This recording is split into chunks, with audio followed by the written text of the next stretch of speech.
നമസ്കാരം, ഞാൻ ഡോക്ടർ മേഘ. ഇന്ന് ഞാൻ എൻ്റെ യാത്രയിലൂടെ നിങ്ങൾക്ക് പരിചയപ്പെടുത്തുന്നത് സത്യമംഗലം ടൈഗർ റിസർവ് ആണ്. ശരിക്കും ഞങ്ങളുടെ യാത്രയിൽ ഇൻക്ലൂഡഡ് അല്ലാത്തൊരു പ്ലേസ് ആണ്. പക്ഷേ ഓൺ ദ വേ ഞങ്ങളുടെ ഡെസ്റ്റിനേഷൻ പ്ലേസിൻ്റെ ഓൺ ദ വേ പോയപ്പോൾ എനിക്ക് കാഴ്ചകൾ ഇഷ്ടപ്പെട്ടതുകൊണ്ട് ക്യാപ്ചർ ചെയ്തതാണ്. പക്ഷെ എല്ലാം എനിക്ക് അങ്ങോട്ട് ക്യാപ്ചർ ചെയ്യാനും പറ്റിയില്ല. കാരണം അത് ശരിക്കും നമ്മൾ കണ്ട് എക്സ്പീരിയൻസ് ചെയ്യേണ്ടത് തന്നെയാണ്. വൺ ടൈം നമുക്കൊന്ന് കണ്ടാൽ ഇഷ്ടപ്പെടുന്ന സ്ഥലം തന്നെയാണ്. ആൻഡ് യാത്രകൾ ഇഷ്ടപ്പെടുന്നവർക്കും ഡ്രൈവിംഗ് ഇഷ്ടപ്പെടുന്നവർക്കും തീർച്ചയായിട്ടും മസ്റ്റ് വിസിറ്റ് ആണ്. ആൻഡ് ഞങ്ങൾ ഈ വഴിയോരങ്ങളിലൊക്കെ പോകുമ്പോൾ കുരങ്ങന്മാരെയാണ് ഈ ഫുൾ സൈഡ് മൊത്തം ഞങ്ങൾ കുരങ്ങന്മാരെയാണ് കണ്ടത്.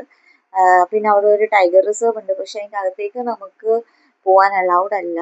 പക്ഷെ അതിനവിടെ വണ്ടി നിർത്തി ഫോട്ടോസൊക്കെ എടുക്കുന്നവരുണ്ട്. പക്ഷെ അതിൻ്റെ ഉള്ളിലോട്ട് പോലീസ് അലൗ ചെയ്യത്തില്ല. അതുകൊണ്ട് തന്നെ ഞങ്ങൾക്ക് പുറത്തു നിന്നുള്ള കാഴ്ചകൾ മാത്രമേ ക്യാപ്ചർ ചെയ്യാൻ പറ്റിയിട്ടുള്ളൂ.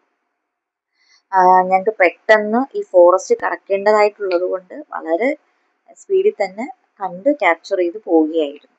ആൻഡ് ഓൺ ദ വേ നിങ്ങൾക്ക് ഇഷ്ടപ്പെടുന്ന ഒരു ത്രില്ലിംഗ് ആയിട്ടുള്ള ഒരു കാര്യം എന്ന് പറയുന്നത് അവിടെ 27 ഹെയർ പിൻ കർവാണുള്ളത്. അപ്പം ഈ കർവ് നമ്മൾ ശരിക്കും ഈ ബെൻഡ് നമുക്ക് ഡ്രൈവ് ചെയ്ത് പോകാന്ന് പറഞ്ഞാൽ നല്ല ഡ്രൈവിംഗ് ഭയങ്കര ഇഷ്ടപ്പെടുന്നവർക്ക്, ഭയങ്കര ക്രേസി ആയിട്ടുള്ളവർക്ക് തീർച്ചയായിട്ടും എൻജോയ് ചെയ്യും.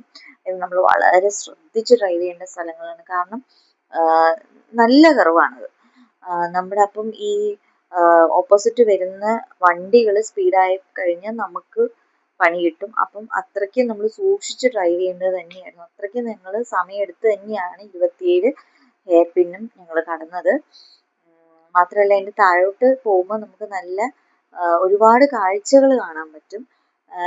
കുറേ വാട്ടർഫോൾസും കുറേ തടാകങ്ങളൊക്കെ ഉണ്ട്. അപ്പോൾ എനിക്ക് തോന്നുന്നു നിങ്ങൾക്ക് തീർച്ചയായിട്ടും ഒരു ദിവസം വൺ ടൈം കണ്ട് ആസ്വദിക്കാൻ പറ്റും തീർച്ചയായും.